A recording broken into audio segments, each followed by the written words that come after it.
Hello everyone welcome back to my YouTube channel Shri education Odia YouTube channel को आपण मानक समस्त को स्वागत। तेबे पिला माने आज गोटे बड़ अपडेट बा गोटे बड़ विषय उपर आज आलोचना करबा जोटा होचे तम मानकर चलित वर्षर सीपीटी 2026 जो रही अप्लाईर लास्ट डेट कथा। तेबे पिला माने आज होची 16 मार्च एवं तमर गत काली 15 मार्च राति 11:45 पर्यंत तमମାନଙ୍କର काफ आवेदन शेष तारीख रही जोटा कि वर्तमान समय शेष हो जाइए एवं आज जो तारीख रही 16 तारीख आज तारीख में तमମାନଙ୍କର कौन हम ना अन्य एक प्रोसेस आरंभ होबाकू जाउची जोटा होची तमମାନଙ୍କର काफ एडिटिंग प्रोसेस। जो छात्र छात्री बा विद्यार्थी माने काफ आवेदन बेले बा सीपीटी रो फॉर्म पकाउथिबा बेले कोनोसी छोटो मोटो भूल करि देइथिले कोनोसी त्रुटि रुति करि देइछंती बा कोनोसी यदि भूल हे जाय थाए से भूलटी को तुम माने संशोधन आजिका तारीख रे करि परिबो। तेबे चलंतु डेरी न करी वीडियोटी को आरंभ करिबा एवं आरंभ करिबा पूर्व मु एठी कहि रखिबी जे पिला माने वीडियोटी को प्रथम रु देखुछो से माने निहाते शेष पर्यंत देख बिना स्किप रे देख एवं जो पिला माने चैनल नुआ कर विजिट कर निहाती भाव में चैनल को सब्सक्राइब कर रखि दियो एई भलिया सब सीपीटी और अन्य विषय रिलेटेड वीडियो पाइबा पाई। तेबे सर्वप्रथम कथा मुझे कही रखुची कि पिला माने चलित वर्ष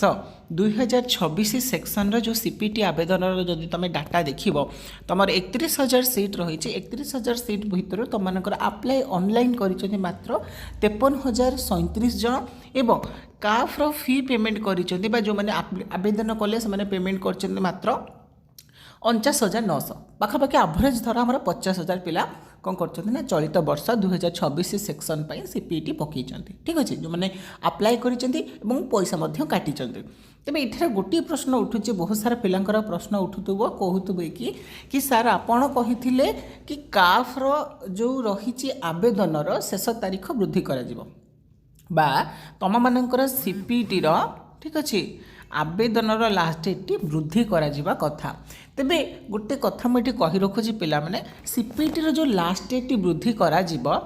एटा सरकार ऊपर वर्तमान समय पूरापूरी न्यस्त अच्छी मत लगुच 100% से निहाती डेट को एक्सटेंड करेंगे आउ 7 दिन हो पारे कि 14 दिन हो पारे कि 2 दिन भी हो पारे जहाँ हेले भी सी आहुरी एक्सट्रा किसी दिन पिला मानकु देबे कहीं तुम मैंने डाटा देखुव प्रति वर्ष जोटा अप्लाइड ऑनलाइन 65-60,000 जाऊला चलित थर मात्र 53,000 गला एवं काफ फी रिसीप्ट जोटा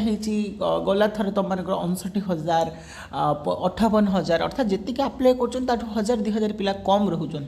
किंतु एथरक कौन हो देखिपु तुम मान 4,000 पिलांकर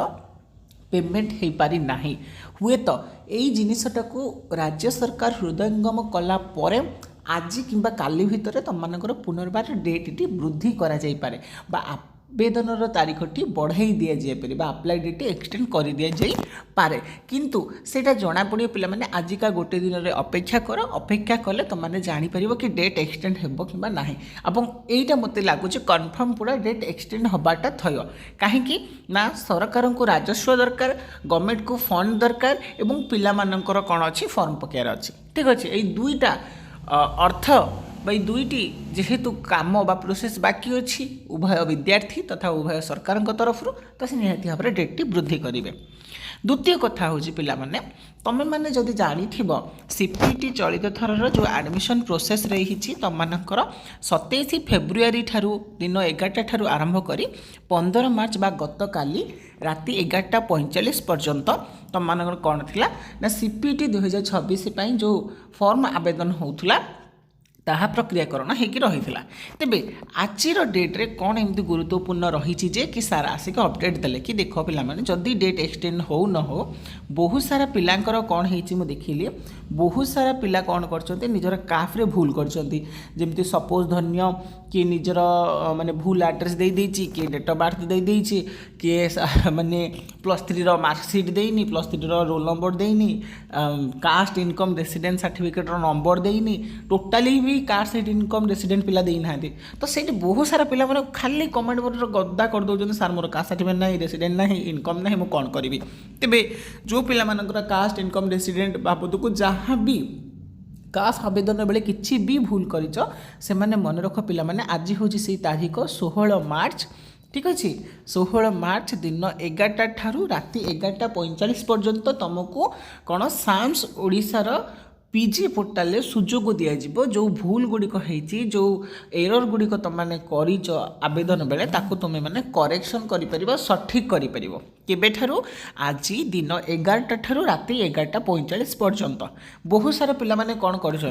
निजर कास्ट रेसिडेंट एवं इनकम सर्टिफिकेट न देकी अप्लाई कर प्रश्न खाली बारंबार पचार कौन प्रोब्लेम हम तेज ये मुझे कही रखी जो पिला माने कास्ट इनकम रेसिडेंट देन किसी भी प्रोब्लेम हेनी कि आग को गवर्नमेंट कह कथा कास्ट इनकम रेसिडेंट दे देथिले तुमर सी गोटे डाटा फेच कर पकई था ओडिशा गवर्नमेंटर एआईटी कि तुम कौ स्कॉलरशिप आवेदन कर बुझीपार जो मैंने कास्ट इनकम रेसिडेंट दौच देखिए तले स्कॉलरशिप मेंशन कर एलिजिबिलिटी को अनेक से एलिजिबिलिटी को दृष्टि रखिक तुम ये स्कॉलरशिप पकई पार जोटा कि तुमको आगुआ सूचना मिल जाऊे तुम कौन कर से अनुसार स्कॉलरशिप निजक प्रस्तुत करूल ठीक अच्छे तेबे जो पिला माने कास्ट इनकम रेसिडेंट देई न से माने कौन करिवो जेते पुराना कास्ट इनकम रेसिडेंट अच्छी नंबर पकईकी तार डिटेल सब पिला माने फिल कर दियो प्रथम कथा है कहीं ना कहीं असुविधार सम्मुखीन हम कहीं ब्लांक रहिबो फिल कर दियो आजिका डेट रे जदि करेक्शन जो मैंने कर आउ बहुत सारा पिलांकर मनर डाउट कि सार मोर पुराना कास्ट रेसिडेंट इनकम देइछि कौन असुविधा किछि असुविधा हेनी तुम मैंने पुराना देकी बर्तमान आवेदन कर दियो है अप्लाई कर 2-4 दिन पर तुम मैंने नुआ गुड़िक अप्लाई कर दियो नुआ इनकम कास्ट रेसिडेंट 2026 मसीह रखी तो पाखे बहुत कम दब 25, 24, 23 बुझुची से बर्तमान समय संभवपर न हो जो न हो पार जो तुमको पुराना मुझे बर्तमान समय कम चला अपलोड कर बट अपलोड कलापर तुम नुआ इनकम कास्ट रेसिडेंट चलित वर्ष आवेदन कर दियो जोटा कि आगू तुम बहुत सुविधा हो ठीक अच्छे पे एतिकी थिला तुम मानकर वर्तमान समय बड़ अपडेट कि आज हूँ पे सीपीटी जो डेडलाइन आसीला 16 मार्च आज दिन 11टा ठारू राति 11:45 पर्यंत तुम मानकर काफ्रे जो मैंने भूल कर से सब एडिटिंग तुम मैंने है जो मैंने ग्रेजुएशन रोल नंबर देन निहाती भाव से ग्रेजुएशन रोल नंबर दियो जो पिला माने ग्रेजुएशन रोल नंबर देन से निजर रोल नंबर एंटर कर जहाँ भी किसी भूल कर आड्रेस रे हो नेम रे हो देन तापर तुम मानकर क्लास रे हाँ बहुत सारा पिला माने डाउट पूछन सर आमर जेनराल अच्छे आम कौन करूँ जब एससीबीसी सर्टिफिकेट अच्छे ताले एससीबीसी सर्टिफिकेट दियो नचेत बाकी अदरवाइज जहाँ अच्छी भूल कर करेक्शन कर ठीक अच्छे पिला माने तेज आशा करी पे भिडियोटी भल लगी भिडियोटी जब भल लगे भिडियो को निहाती भाव में लाइक कर सांग मान सहित जिते पार्च से सेयार कर एजबू जब चैनल को सब्सक्राइब करना हाँ निहाती भाव में चैनल को सब्सक्राइब कर रखिदे ये सब अपडेट भिडियो पाइबापी तेज देखा नुआ गोटे भिडियो नुआ गोटे अपडेट सहित से पर्यंत विदाय दिंतु रही जय जगन्नाथ वंदे उत्कल जननी।